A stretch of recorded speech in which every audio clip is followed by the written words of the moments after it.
Welcome to programme number 4. In this episode, we talk to Paddy Horrigan, who served Maru for 32 and a half years on Limerick County Council. Ray Laffin will put us through our paces with some interesting exercises. We drop in on the Marion Club, where they were playing bingo on the night, and Garda Tom McClinchick was giving a talk on security matters. Father Simon will complete the programme with Thought for the Week. We will now start with Paddy Horrigan. Right, so we go back to how this seat became vacant, or go back further. Yeah. I go back to further, like back in the 60s, the early 60s, 61. When Tom O'Donnell here was selected to go for the Dáil, and he was in Dublin, and he was very friendly with my late brother Richard at the time. So it was he who got me on, introduced me to Tom, and I suppose I got working for Tom when the time came in the elections, and he was successful, which was a big thing at the time, being a countryman. And then you had Tom followed on in 3 successful elections after that, 60, 61, 65 and 69. So then we come on then to how I got into the council. John of the Wire of the Hurlers, Castletroy, was a member of Limerick County Council at the time, and he resigned his seat in December of 71. So Tom O'Donnell had encouraged me very much to contest it, which I did. And that seat was filled on the 10th of January of 72. So, I mean, we don't know, I mean, the city, the amalgamation of city and county now will bring big changes. Whether it is going to be a success or not is going to come about. We don't know. Of course, this parish of Maru was unique for the amount of people served the public at council level. And I'd like to name them, your Pat Ryan, he was there when I went in, R.I.P., followed by Liam Hickey, another man who was there. Then you had John Finucane, of course, was another man there that came in at later stages. Eileen Hickey took over Liam's seat in 89. She got 2 years out of it. Then if we go back to the older people, there was a man down the road here, Martin Cook. Mm-hmm. He was elected in 1950 and he had a short term in the council. He died suddenly in 53. You had Dennis English in Maru, he gave a time there. Then you had Pat Hickey, which I omitted there. That was the old Pat Hickey, the father of Liam Hickey. And his son, Pat Hickey again, he was in Dublin and he became a councillor. And you had another man up in the parish of Maru that went to live and married in Newport, Ned Foley. And he became a councillor in North Tip. So, I mean, and of course, the current councillor at the moment, this represents Maru, is John Egan. And as I said, my late brother, he served 2 terms in the Senate. But when I joined, I was a member of the 16th Council.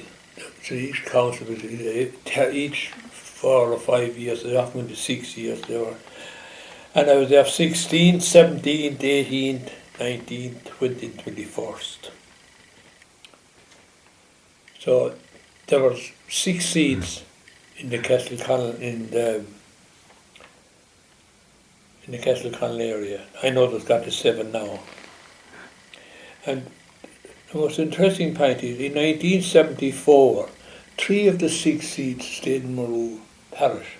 3 of the 6. Right. Pat Ryan, Liam Hickey, and myself. 3 of them stayed in Maru that time. So that's not there are big changes coming around that way. Of course, I spent most of my life naturally in O'Connell Street. I think I only give a little longer than a year in the new offices. They were opened in October 2003 in Durdyle. County Hall, as is known as now. And the county, of course, is broken up into 5 electoral areas. You have Bruff, Castleconnell, Rathkeale, Newcastle West and Kilmallock.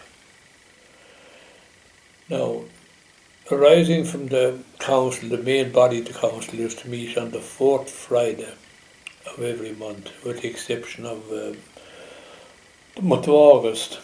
Now, having said that, there would be other meetings in now between. Naturally, when you come to Christmas time, you couldn't say how many meetings you would have, and you could have special meetings called to on the death of a former member, or current member, or the wife or a husband. So I mean, and then arising from the main body of the council, you know, the area meetings, which I think were valuable. A lot of work was done at an area meeting when you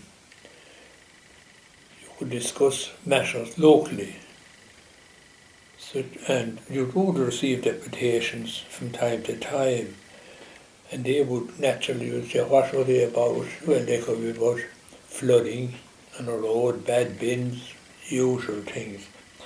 Burial grounds were always on the agenda. They were on the agenda in my time, and I think they were never more on the agenda than today.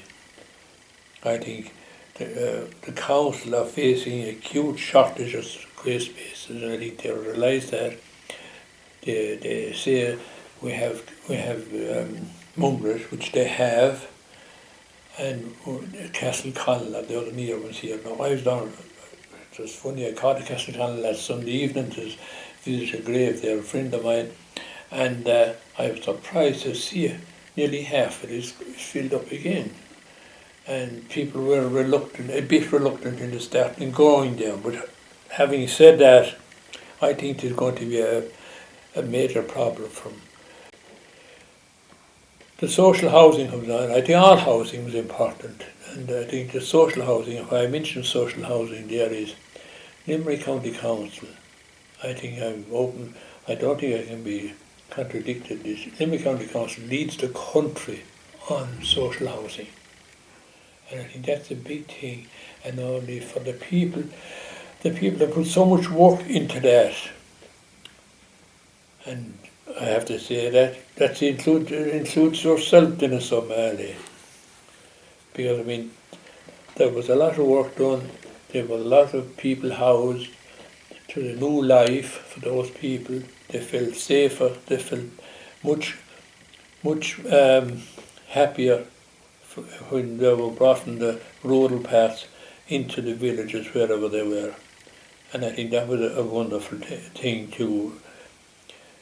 However, but the Maru Community Council, of course, now is a very important matter to us all, and I'm a member there for many, many years, and I held the chair there for a number of years.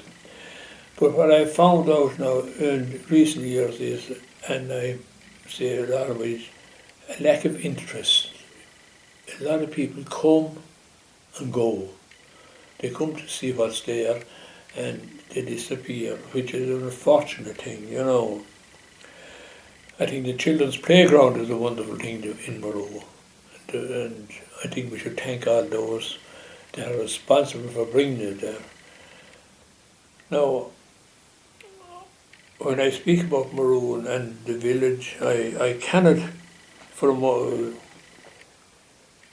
let go without saying a special word of thanks to Dennis O'Malley for what he has done for Maru.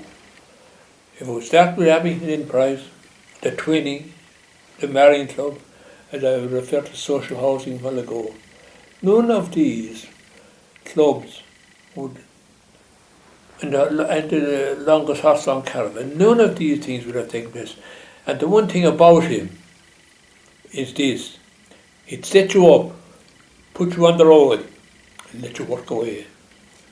So at that, thanks very much. Thank you, Paddy. 32 and a half years is some length of service. Now we will go over to Ray Laffin to lead us in some interesting and enjoyable exercises. And by the way, congratulations to Ray, who recently received his master's degree in community music. Okay, good morning or good afternoon, depending on when you see this. So today we're going to try and exercise our vocals and possibly do a bit of singing. But before we do so, we must exercise, or we must at least get some exercises into us which will allow our vocals to be a little bit more loose, a little bit more prepared. So I'm sitting down. Many of you may be sitting down. Ideally, everybody would be standing up, but we'll do this while we're sitting down. So I'll do a little bit of diaphragmatic breathing is what I'll be doing with you, as well as some exercises which will help to open up the vocal elements. So the first exercise I want you to do is to move your heads around nice and gently, just so you get a bit of looseness around your heads. Just over and back, not too much, so we don't want any injuries. Just give that a little bit of time, so that move a little bit more if you can, and then relax yourself afterwards. The next exercise I would ask you to do is to deal with the shoulders and the releasing of any tension that may be around the shoulders. So what we're going to do is we're going to just rotate our shoulders one at a time, nice and slowly, by making a small circle with our elbows. And we'll increase that circle bit by bit, and that will help to release any tension that might be around the shoulder region. This will also help open up vocal cord ability and vocal areas. So we'll just keep on doing that, and a little bit more. Important also if we have our posture, which is as straight as we possibly can, so that the air will come up and come out quite easily. So if we can adjust our posture to suit that as well. Thank you. Now the other arm, we'll go to this arm now, and we will rotate small initially, and then we'll increase the rotation in order again to release any tension that might be in this shoulder on this side. That's very good. Okay, and then down to the hands down to the side, and you can shake your arms a little bit, but that'll help you to get a kind of a rested feeling in your shoulders.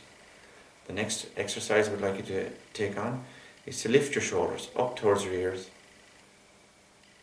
And as we're letting our shoulders down, what we'll do is we will make a nice yawn.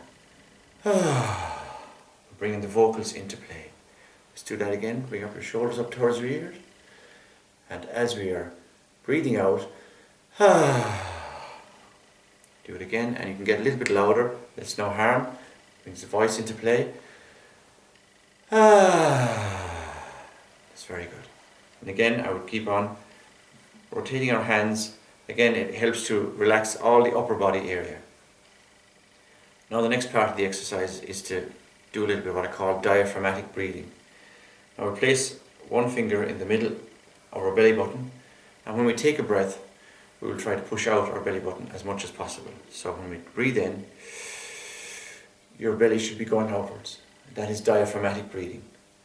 And breathe out. Same again. And out. Do it another time. And out. We should always try to use diaphragmatic breathing when we're singing. It's the best type of breathing. Now, and the next little exercise I'm going to do is to open up the throat and mouth areas for the singing purposes, and it's called lip trills. It might sound a bit funny, but we will all have an effort at it, and hopefully it'll work out. We'll make a note, high note going to a low note, going.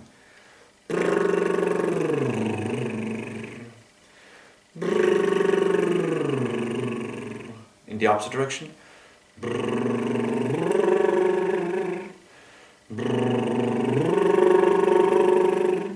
This exercise opens up the back of the throat and prepares it for singing. So we're going to do a song today, which we'll all be familiar with. It's called Down by the Sally Gardens. I chose this because it would be easy for you to do, possibly, because you might all know the words of it, and it would be a tune that is familiar to you. So we can start off, I will start off by singing the verse, and I will take you through it line by line then. Down by the Sally Gardens, my love and I did meet. She crossed the Sally Gardens with little snow white feet. She bid me take love easy as the leaves grow on the tree. But I was young and foolish, and with her did not agree. Now that's the first verse, which is what we'll be doing today.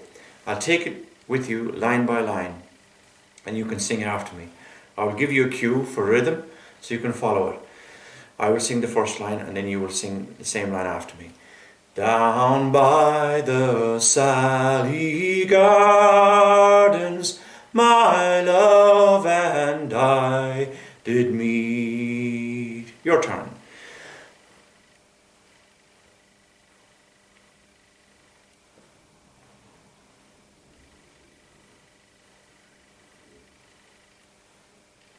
Now we'll do the second line.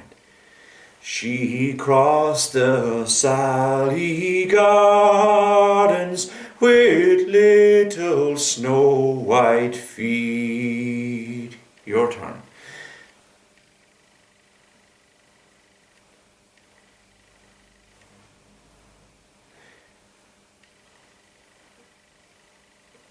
Now we'll take on the high element of it. She bid me take love easy as the leaves grow on the tree. Your turn.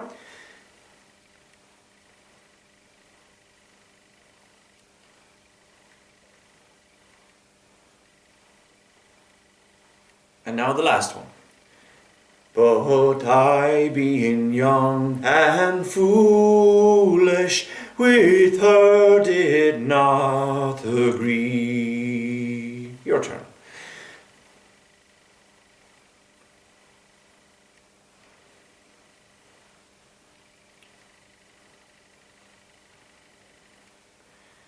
Now what we'll try to do is we'll try to all sing together on this now, if we can. You've all taken a line and you've all tried after me. So what we'll do is we'll put this verse together and we'll all sing together. I'll count you in. 1, 2, 3, 4. Down by the Sally Gardens, my love and I did meet. She crossed the Sally Gardens with little snow white feet. She bid me take love easy as the leaves throw on the tree. But I was young and foolish, and with her did not agree. Thank you. That's our exercise for today. I hope you enjoyed it. And hopefully soon again we may do some more in this, like we might do the second verse. Thank you.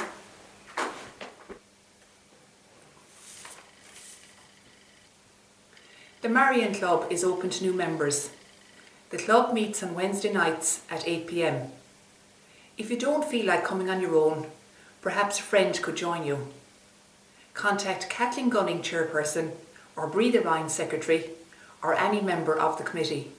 Or why not just come along on Wednesday night? When we visited recently, they were playing bingo with May Richardson calling the numbers.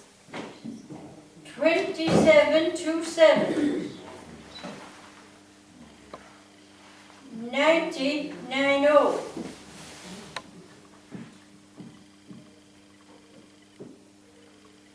1 4545. 2929. Number 1010. 7878. Number And Garda Tom Linchick was giving a talk on personal and property security. It's a great pleasure. It's a great pleasure on my behalf to go down and talk, and on behalf of Maru Community Alert and my Zamiria here with me tonight. And just to give us a few small bits of information about, I suppose, protecting your property and protecting yourself. And just a few little things to watch out for, especially now we're going to the Christmas period. And you can see now even today how dark it was there around 5:15, 5 o'clock. It is actually quite dark, and I suppose the nights are closing in, so we just want to be aware of things that are happening around in our own locality. I suppose briefly, just to try and put your mind at ease for the few small things. We would consider crime, right? Crime is always there and always around us. But we feel, and we'd be kind of proud of our fact that crime has decreased slightly here in the last few years, And I suppose that comes from, there's probably a greater Garda presence, but it comes from the community itself. They're more vigilant. I think people are more vigilant, and it's a great help to us. We get a lot of phone calls from people, anonymous phone calls from people. They might want to give their name. They might say, look, there's a suspicious car down around the house, or there's a suspicious car up around the forestry. Will you go and check it out or have a look at it? And we've no problem doing that. But there's greater patrols, and that's a big help, I suppose, in preventing the criminals coming in here.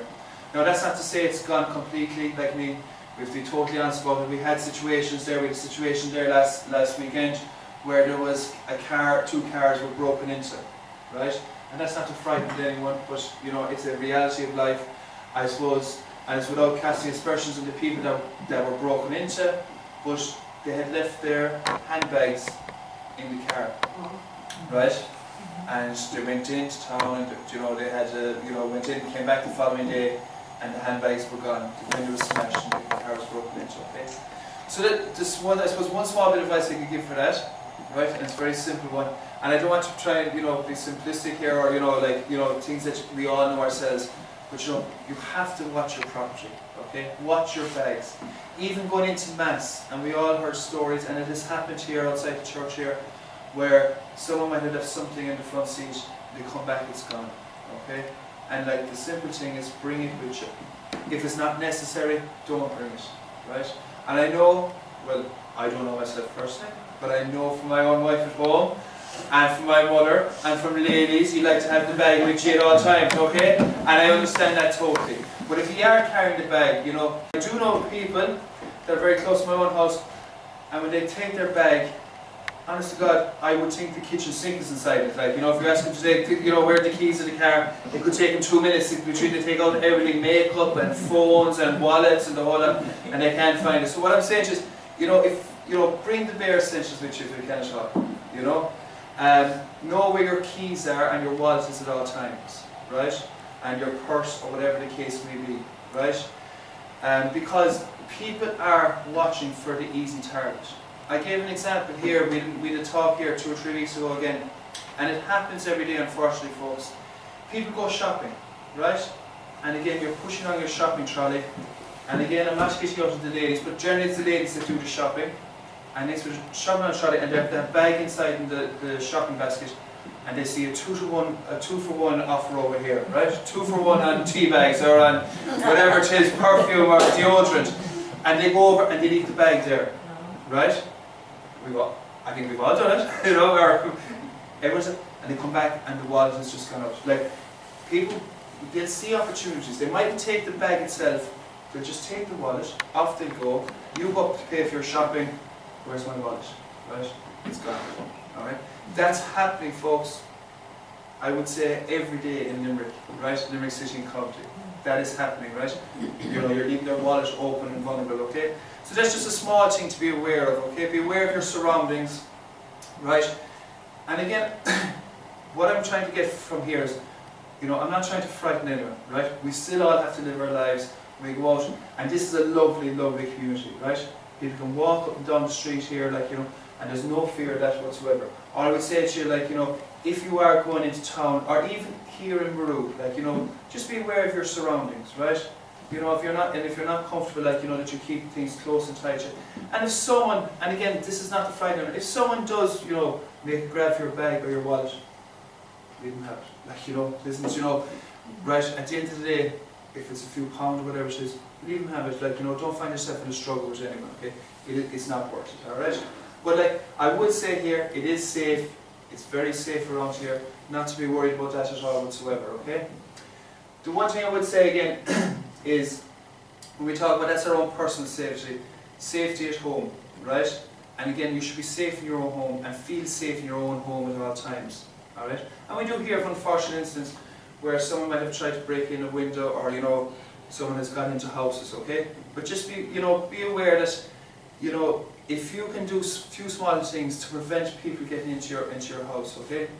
Like, there's one or two little small things, and I said it here the last day at the last meeting. There was a statistic there recently, and we gather statistics, and I suppose people throw out figures. But there was one statistic there of break-ins into houses, right? 33% were break-ins through an open window. You know those small windows that you might have in the house, right? So that's like 1 in 3 houses that were broken into was through an open window, right? And that could be someone gone to mass, someone gone to collect the kids, gone shopping, and you know, you leave the window open, you might leave in a bit of fresh air. But you know, the criminals that are going around, right, they do bring the smaller people with them back, you know? It's like a teaching experience for what they try to do, like. But like, they do get in small windows. You might think no matter how small the window is, God, no one will get in there. They will get in there. They look like they will go to the window that's open before they'll go to the window that's closed, right? So that's just a small thing. 27%, and again, not to throw statistics, but again, it's 1 in 5 houses, 1 in nearly 4 houses of houses broken into was through an open front door. The front door was just open, right?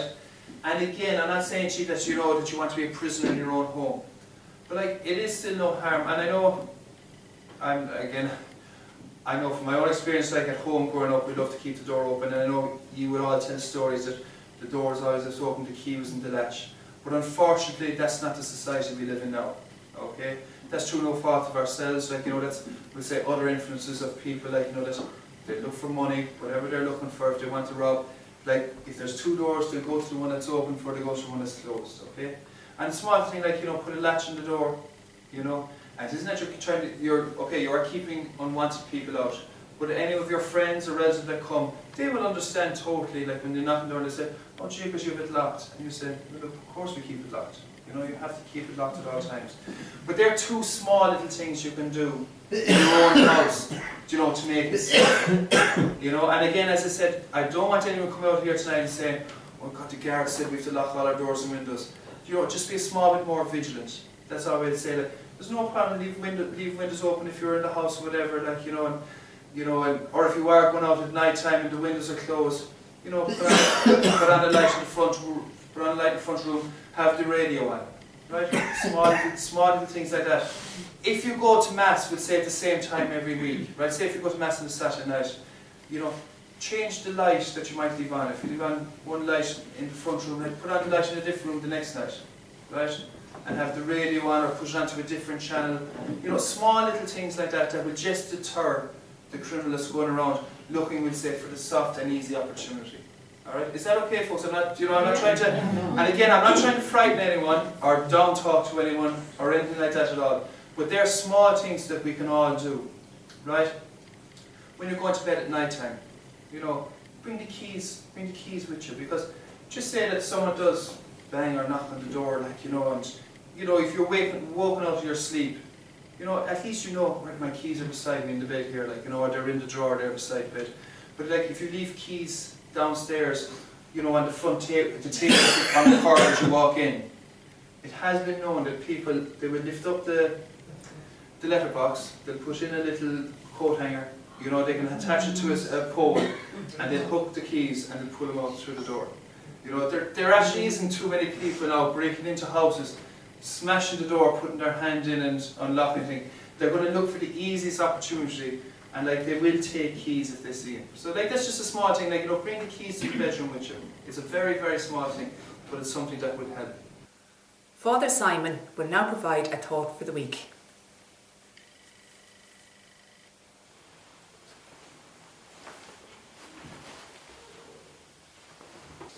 Recently, I started saying the rosary again. I'd never felt comfortable with it before, to tell you the truth. At school, we used to say the rosary every evening together after supper. And we took turns to give out the decades, and I was always worried that I'd make a mistake when it was my turn, either saying too many Hail Marys or too few. Then I remember visiting a house of a friend of mine where the rosary was in progress. The decades were being given out systematically, and at the end they were trimmed off with what I can only describe as word-perfect prayer pictures of hellfire, devils, flames and torture, and reference to excruciating pain and suffering. I found it hard to take it seriously or to take it in at all. It was a talk I heard last summer that changed my attitude. The speaker talked about the rosary as a beautiful garden, a rose garden with all its delicate colours and light scents. He was advising us to take time in this garden of roses, the garden of my soul. Every religion uses beads as a physical mantra of the hands. Beads are used to quiet the mind so that the mysteries of our faith surrounding each decade can water the very roots of my soul. The beads, their constant repetition, coaxing my mind to quiet. As I walk gently in the garden, a walk enriched by the delicate tracery of each mystery gently touching the decades. The rosary, now a daily companion, and there is nothing like it to bring peace of mind as the day gathers round us.